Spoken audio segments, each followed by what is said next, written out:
تفسیر القرآن آج کا سبق سورۃ المائدہ آیت نمبر 36 اور 37۔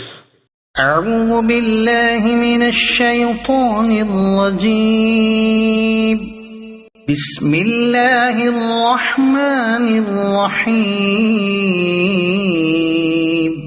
ان الذین کفروا لو ان لهم ما في الأرض جميعا ومثله معه ليفتدوا به من عذاب يوم القيامة ما تقبل منهم ولهم عذاب أليم۔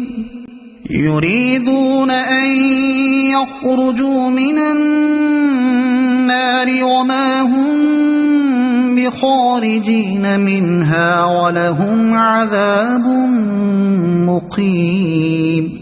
ترجمہ: یقین رکھو کہ جن لوگوں نے کفر اپنا لیا ہے، اگر زمین میں جتنی چیزیں ہیں وہ سب ان کے پاس ہوں اور اتنی ہی اور بھی ہوں، تاکہ وہ قیامت کے دن کے عذاب سے بچنے کے لیے وہ سب فدیے میں پیش کر دیں، تب بھی ان کی یہ پیشکش قبول نہیں کی جائے گی اور ان کو دردناک عذاب ہوگا۔ وہ چاہیں گے کہ آگ سے نکل جائیں، حالانکہ وہ اس سے نکلنے والے نہیں ہیں، اور ان کو ایسا عذاب ہوگا جو قائم رہے گا۔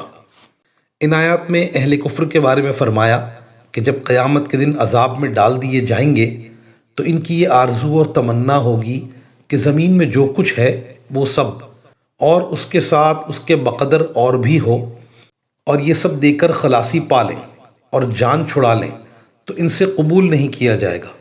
اول تو وہاں کچھ ہونے کا ہی نہیں تاکہ اس کو جان کے بدلے میں دیا جا سکے، اور بالفرض ہو بھی اور اس کو دے کر جان چھڑانا چاہے تو کوئی بدلہ اور فدیہ قبول نہیں کیا جائے گا، اور جو دردناک عذاب ان کے لیے مقرر کیا گیا ہے بہرحال اس عذاب میں ہمیشہ ہمیشہ رہنا ہوگا۔